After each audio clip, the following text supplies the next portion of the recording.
What's going on, guys? Welcome back to the channel, and this is my review of Stargirl episode 5 called The Thief. Now we start this episode off after last week's kiss. After Cameron walks Courtney home, Courtney is totally all in and works to help Cameron by stealing Icicle's JSA file. Obviously he wants to know more about his powers, and she wants to try and sort of help him as much as she can. She can see the good in him, but unfortunately not everybody else can. Now the scene when Courtney partners up with Cindy during the chemistry lesson was nice. I do like the scenes between these two. The Cindy's being very honest about her feelings towards Courtney, as she's the only friend that she has. Now Courtney tells her about her relationship with Cameron, but Cindy wants Courtney not to tell him about what happened with Icicle's death. But she does like the idea of the two of them together, so considering that none of Courtney's other friends is into that and Cindy is, shows you the reason why Courtney is sort of giving her some love. So this led to Cindy pulling his strings, bringing up the summer art camp from his past and his mum. Obviously he gets angry and his eyes turn into icicles. Now this Cameron thing is seriously going to end badly for Courtney, guys. No matter which way you look at it, it is going to end in tears. Now this episode really caused a divide among the team, with Courtney's newfound relationship, as she wants to protect Cameron by helping him in the same way. Now Beth wants to protect her parents. Beth acknowledges just how dangerous her job is after hearing about Starman talking about the original JSA struggling with their decisions, which totally ripped the team apart. But with Beth, I was like, well, shouldn't this be the other way around? Shouldn't the parents be the ones that are talking about all the risks to the kids? I mean, they're putting their daughter in harm's way on a daily basis, yet they are totally fine with it. This wasn't happening with Barbara and Pat when it came to Courtney. It's just really strange why Beth's parents are kind of all in. These are the lessons which I'm not sure the team is going to be willing to hear in terms of helping Courtney. And it will cause some problems, I'm sure. But Rick is on the fence. He's not really sure about it because mainly he hates Cameron. Now Yolanda, she's just being totally brutal and honest about everything because she's in protection mode. When it comes to Courtney, she's been like that since Cindy was around, so we kind of know where her angle is. But right now the team is completely divided. Now Yolanda was the one that left the team last season. She only came back to watch over Courtney, and that's why she said, hell no, she's not going to back down. As for Rick, I've talked about his ability to learn more at school, and it's helping him in his journey to get stronger and learn more about the actual hourglass itself. Now with some advice from Starman, you can't beat this, can you? It's like the worst superhero ever giving people advice. Now Rick does the opposite of what Starman is saying by taking the time limiter off, and that is going to hurt him badly.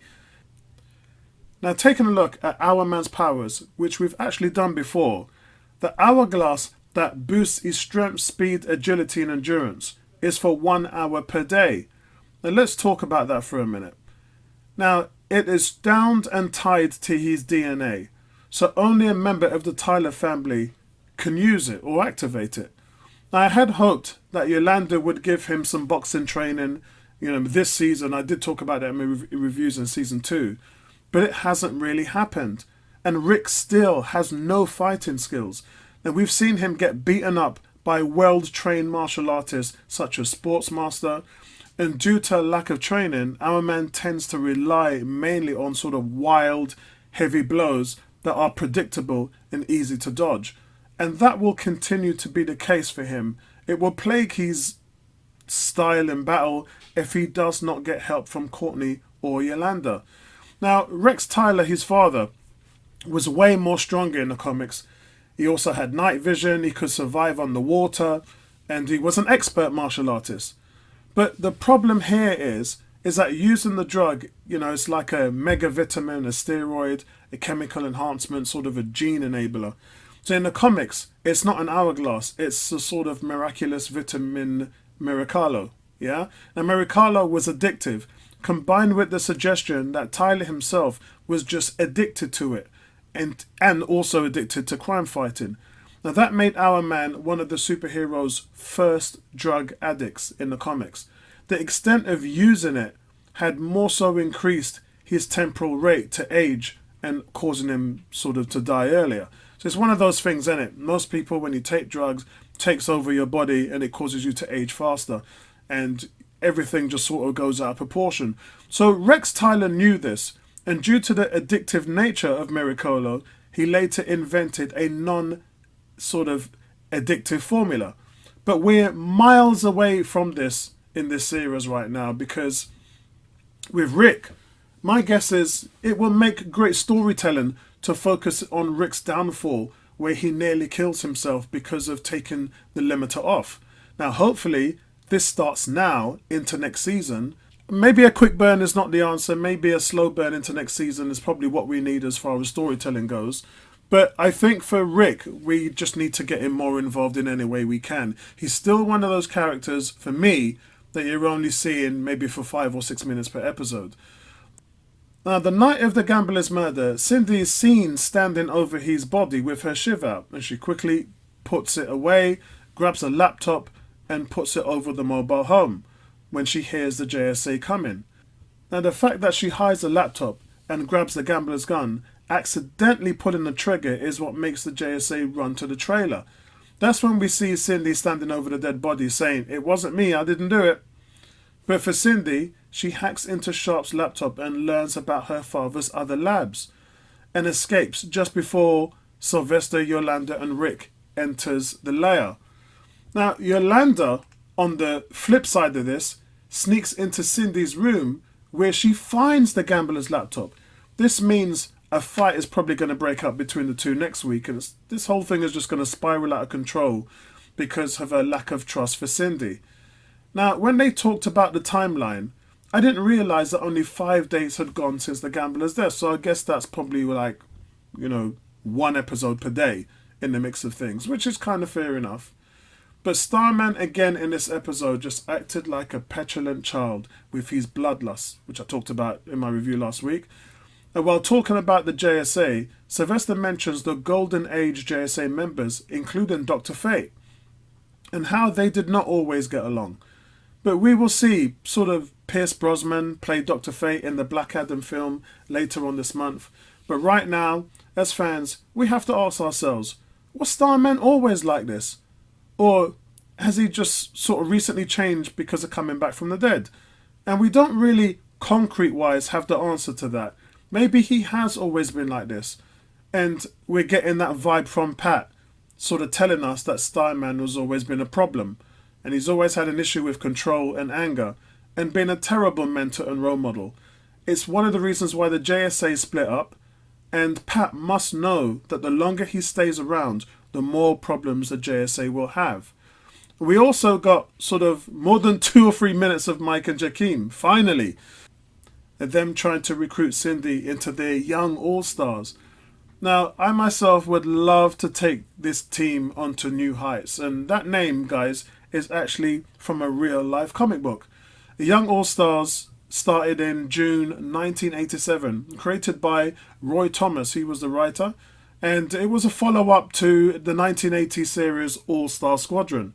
It featured Dan the Dynamite, which was a former sidekick of TNT with explosives. Also Flying Fox, who's the nation's first hero from Canada. He replaced Batman from All-Star Squadron. And also Fury, or Helena. She was an Amazon hero empowered by the Ancient Furies. She replaced Wonder Woman from All-Star Squadron. Iron Monroe was the captain, and he was super strong, nearly invulnerable. He was a son of Hugo Danner, and the title from the character from Philip White's 1930s novel Gladiator. He replaced Superman from All-Star Squadron. Also Neptune Parkins, a water-breathing World War II hero who would later marry Tsunami and become a US Senator. He replaced Aquaman. And we know one of the members was Tigress, or Paula Brooks. Cat Burglar turned into hero. Funny how she was a hero then in the Golden Age of comics, and she's more so of a villain now in modern day comics. In the post-War II era, she would become Huntress and turn into a villain. But Tsunami, was a water breathing and water controlling hero. She was described as a Japanese American and later marries Neptune Perkins. Now, it's funny that that was the original team, but we're not going to get anywhere near that with Jakeem and Mike in control. But there wasn't, overall, guys, a lot of action in this week's episode. And that's fine if you love world building and you love that setup, because it is all set up really for everything to go wrong. This is the calm before the storm. And don't worry, the fighting is coming. We have Yolanda chasing down Cindy next week, and Starman has just gone off the rails. Him burning that picture on the wall was just absolutely the first sign of crazy.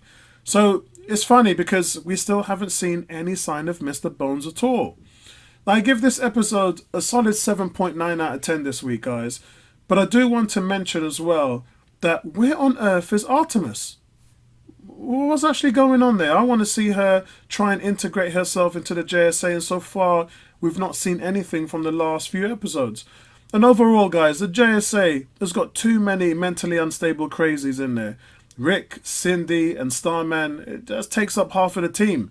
So I think we need more balance, and Artemis will probably only add to the crazies.